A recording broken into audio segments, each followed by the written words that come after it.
esta escuela de finanzas intentamos formar y educar en inversión, en ahorro y en finanzas, yendo de menos a más, empezando por términos sencillos y avanzando también en complejidad, pero siempre con el objetivo de que ustedes tengan un pozo de educación, de conceptos y de ideas claras que les permitan tomar decisiones coherentes, racionales, de inversión y con el foco puesto en el largo plazo. Me acompaña Ricardo Comín, que es director comercial en Vontobel para Iberia. Ricardo, ¿qué tal? Buenos días. Buenos días, ¿qué tal? Bueno, hoy vamos a hablar de ratios, ¿no? De ratios financieros. Esto suena árido. Suena árido, pero por eso tenemos que colaborar en Escuela de Finanzas para que la cosa sea menos árida y sea más comprensible. Oye, ¿qué es esto del ratio? Bueno, los ratios son una medición financiera en diferentes tipos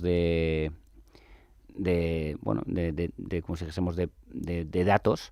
Los ratios lo que hacen es medir cómo están los diferentes indicadores. Pueden ser de liquidez, pueden ser de endeudamiento o solvencia y pueden ser también ratios de rentabilidad. ¿Y hay ratio de liquidez también? Hay ratio de liquidez, hay ratios de liquidez y los ratios de liquidez son bastante importantes, sobre todo si estamos hablando de lo que ahora está tan de moda, que es la renta fija y sobre todo la renta fija a corto plazo. El ratio de liquidez, al final, lo que te indica es cómo es de viable en el corto plazo una compañía. Y el primer ratio de liquidez que tendríamos que tener en cuenta es un fondo de maniobra. Entonces, el fondo de maniobra lo que te dice es cómo una empresa es capaz de garantizar la liquidez en el corto plazo. Y es decir, cómo puede asumir en el corto plazo todas las obligaciones que tiene. Y esto se mide cuando nosotros analizamos desde las gestoras la compra de un activo de renta fija de corto o largo plazo, pues en el fondo maniobra lo que miramos es el activo corriente menos el pasivo corriente, es decir, lo que le está entrando a la empresa, la cantidad de dinero que está generando y la cantidad de dinero que está pudiendo ingresar frente al pasivo corriente. Los ratios de liquidez los tienes en cuenta tanto si es una inversión para una cartera de renta fija como si es una inversión para una cartera de renta variable, ¿no? Por supuesto, o sea, los ratios de liquidez es el primer paso. Lógicamente importa mucho más en una cartera de renta fija, pero es súper importante en una cartera de renta variable, porque en este caso, si una compañía no es viable en cuanto o te dice que los ratios de liquidez te dicen que no son viables, pues no sería un buen negocio invertir con ellos en renta variable tampoco, no solamente en renta fija. Hay otro ratio de liquidez que se llama test ácido. Y es la capacidad de pago en el corto plazo. Antes hemos dicho que lo que se medía es el activo corriente menos el pasivo corriente. En este caso, lo que se mide es el balance de activo menos el balance de pasivo. ¿Y qué es el balance? Bueno, pues en el balance de activo podemos meter los clientes, la tesorería, las inversiones financieras que tiene. Es decir, todo lo que le da valor a una empresa, inmuebles, todo lo demás, ¿vale? Y en el balance pasivo serían principalmente la deuda y los pagos a proveedores que tenemos pendientes. Ahora que además en un momento dado se paga a plazos, pues a lo mejor en el corto plazo puedes pagar, pero en el largo plazo tienes una serie de deudas con proveedores que tarde o temprano tienes que pagarlos y una de dos, o te las condonan, que ahora vemos ejemplos de condonaciones, o en un momento dado a lo mejor no eres suficientemente viable. Y el test ácido es un buen test para poder ver esto. Y luego podríamos irnos ya a lo que son, en vez de los ratios de liquidez, a ratios de endeudamiento. Oye, estaba pensando, ¿no hay un test dulce? No hay un test dulce. Eso a lo mejor en el negocio de la pastelería o algo así. Pero, no estaría mal. Exactamente, pero no conozco un test dulce. Bueno, la verdad es que el test ácido suena mal. Bueno, sí. Pero es un buen test. El primero, ratio de liquidez, luego tenemos ratio de endeudamiento. Entonces, el ratio de endeudamiento mide la proporción de deuda de una empresa frente a sus recursos propios. Y entonces, trasladado a una variable matemática sería pasivo, es decir, deudas, dividido entre el patrimonio neto. El patrimonio neto, que ya hemos dicho, todo lo que compone una empresa. Es decir, en un momento dado, lo que tiene la empresa líquido e ilíquido y con lo que podría hacer frente al pasivo, a sus deudas.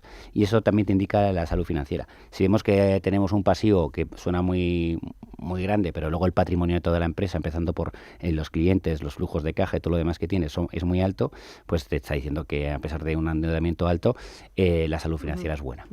Tenemos ratio de rentabilidad, que este suena mejor, pero luego es complicadito, ¿eh? Bueno, los ratios de rentabilidad son complicaditos, pero son estos aquí ya los miran más, a lo mejor, lo puede mirar cualquier tipo de gestor, pero lo miran más los gestores de renta variable. Y los ratios de rentabilidad son esenciales, sobre todo para nosotros, para las gestoras de fondos, porque las gestoras que tenemos como principal misión buscar rentabilidad para los clientes. Por eso para nosotros es muy importante. Nuestros equipos de renta variable están, todos los que vamos a hablar ahora, todos los miran y todos los miden mucho. Y son bastante importantes. ¿El ratio de rentabilidad tiene algo que ver con el ROE? Tiene algo que ver con el ROE. Si hay los dos primeros ratios de rentabilidad serían el ROE y el ROIC. Vale. ROIC es ROIC y entonces es Return on Investment Capital. Todo esto viene de términos americanos o ingleses y por eso son anglicismos. Entonces lo que te dice el ROIC es cuántos euros de beneficio genera la empresa por cada euro que invierte. Está muy bien. Entonces, oye, mira, yo estoy invirtiendo en molinos de viento para generar energía. Yo invierto por cada 1.000 euros que meto en molinos, resulta que luego en la venta de energía y en lo que soy capaz de facturar, por cada 1.000 genero 1.200. Pues eso es lo que daría un poco el ROIC. Nosotros tenemos, por ejemplo, una familia de fondos que solamente invierten en empresas que están en el primer cuartil, es decir, en el 25% de las empresas que tienen un ROIC más alto. Es un filtro. Si estás en segundo cuartil del ROIC, no invierto contigo. O sea que por cada euro que la empresa invierte, ¿cuánto retorno tiene luego en beneficios o en ventas, no? En beneficios. Aquí lo que vamos a mirar casi siempre es beneficios. Luego el ROE mide la capacidad, que el ROE es Return on Equity. Equity es renta variable. Mide la capacidad de una empresa para generar valor para sus accionistas. Con lo cual también es muy importante y de hecho el equipo nuestro en Nueva York lo que mira principalmente es el ROE. Claro que ahí puede generar valor a sus accionistas vía dividendos, vía crecimiento de la acción, vía reparto de capital, ¿no? Cuanto mayor sea el exceso de ROE frente al coste de capital, mayor creación de valor para el accionista. Y al final el accionista, como bien dices, tiene dos maneras un poco de beneficiarse. Una por la revalorización de la acción, otra que es a través del dividendo. Luego ya cada uno elige de su manera, pero el dividendo puede tener truco. El dividendo entraríamos casi en los ratios anteriores. Si hay una empresa que de repente ofrece mucho dividendo, pero ese dividendo lo paga con deuda, la empresa emite mucha deuda para pagar dividendo, esa empresa no sería muy rentable. Lo importante es que cómo pagas el dividendo. Si lo pagas a través de el ROIC, es decir, por cada euro que invierto, cuánto me genera muchos euros de beneficio, fenomenal. Pues fenomenal. ¿Vale? Y luego tenemos el ROTE. El ROTE. Mira que lo compliquéis vosotros mucho, ¿eh? Bueno, yo no he sido. Pero entiendo que todo esto es algo que tiene que tener en cuenta el gestor cuando crea la cartera y cuando selecciona cada una de las acciones o cada uno de los bonos, que tiene que ver todo este tipo de ratios, medirlo y hacerse ahí su Excel o su cuadrante. Pero aquí el inversor final, el retail, a lo mejor tiene que tenerlo de oídas, pero no tiene que ir tanto al dedillo, ¿no? Porque si no te vuelves loco. No, por eso en un momento dado lo bueno, o sea, lo que nosotros ofrecemos es, oye, delega, que hay una serie de tíos que están muy familiarizados con estas variables y las van a enjuiciar y las van a evaluar con respecto a construir una cartera o no. El ROTE aquí se dejan fuera los intangibles de la compañía, es decir, se dejarían fuera la marca, la experiencia. Es decir, tú coges y de repente te puede venir una marca de bebidas azucaradas nueva que, oye, tiene unas bebidas buenísimas, un producto muy bueno, empieza a vender tal, pero no tiene la marca de Coca-Cola, no tiene los intangibles de Coca-Cola. Y eso también lo tienes que medir y eso también lo tienes que tener en cuenta. Entonces, bueno, el ROTE simplemente te mide algo más puramente empírico. Lo otro no es tanto. Claro, el inversor final sí que está más familiarizado con con otro tipo de ratios, por ejemplo, el PER, ¿no? Que es el número de veces que la acción refleja el beneficio de la compañía. Lo has dicho Que perfecto. cuanto más bajo es el PER, en teoría, más capacidad tiene la compañía de crecer, ¿no? Más potencial tiene de crecimiento en bolsa. O sea, el PER lo que relaciona es el precio entre el beneficio neto. Lo que pasa es que el PER lo que te mide es un momento concreto. Habitualmente el momento concreto es un año, porque lo que en cuanto a la variable matemática es precio dividido entre earnings per share, beneficios por acción. Y las earnings per share se suelen calcular a un año. Entonces lo que hacen es te dan una foto de un momento concreto. Por eso lo ideal a lo mejor es medirlo frente al histórico de en cuánto PER se ha movido esa compañía, porque tú te puedes encontrar una compañía en un momento dado en un PER de 8, pero si esa compañía ha estado siempre en un PER de 6, pues a lo mejor evaluándolo frente a esa compañía está caro. Bueno, y entiendo que también es muy importante comparar el PER de la compañía con el PER del sector y con el PER del índice, ¿no? Efectivamente. Al final, por simplificar mucho, un PER por encima de 20 se suele considerar caro, de manera muy simple. Un PER por debajo de 10 se suele considerar barato y un PER entre 10 y 20 estaría en media. Pero habría que afinar más. Y de hecho, lo que se ha desarrollado luego es el PER de Shiller, que últimamente las gestoras hablamos mucho del PER de Shiller. Entonces el PER de Shiller lo que ha desarrollado es justamente, en vez de hacerlo en un momento concreto de un año, se calcula a 10 años. Cómo se está moviendo el PER con respecto a la misma empresa en los 10 últimos años, y con respecto al sector y todo lo demás con respecto a 10 años. Y ahí es importante porque se mete un factor que hoy en día, hace 4 años no nos preocupaba tanto, pero ahora sí, que es el factor de la inflación. Entonces, en el PER de Shiller está metido, al poder coger 10 años, es cómo está afectando la inflación. Porque si tú al final eres capaz de subir mucho los beneficios, pero simplemente por un efecto inflacionista, pues a lo mejor te está dando una variable un poco deformada. Luego tenemos el ratio precio-cash flow, que esto es un complemento del PER. Esto es un complemento del PER. El precio cash flow, esto es un tema que lo que se trata pone en relación la capitalización bursátil con los beneficios netos más amortizaciones. Por decirlo más fácil, esto tiene la ventaja de que es un medio para eliminar las distorsiones que a veces sufren los beneficios de las compañías. Vamos a poner un ejemplo. Vamos a poner que en un momento dado una compañía tiene unos activos inmobiliarios muy importantes y los vende. Y reparte esos beneficios de la revalorización de los inmuebles y la venta de esos inmuebles, los vende y los reparte, lo cuenta como beneficios de ese año. Ese año los beneficios salen disparados, pero no quiere decir que esto la compañía lo pueda hacer todos los años.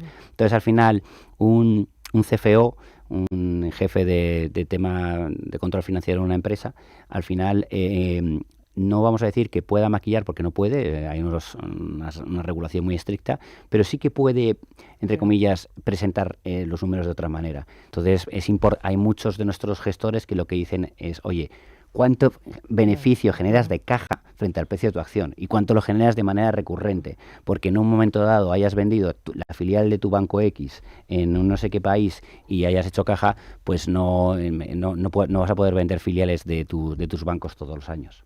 Y luego, para poner la guinda, hay dos cositas más. Ratio de rotación, que es el ratio turnover. ¿Le llamáis así? Sí, esto es importante. Esto cuando nosotros tenemos reuniones con los bancos y presentamos nuestros productos, nos preguntan siempre cuál es el ratio de rotación que tienes, es decir, cuánto mueves tu cartera. Bueno, tú puedes tomar como que mover la cartera es bueno o es malo. Nosotros nos gusta tener la cartera lo más estable posible y en el largo plazo.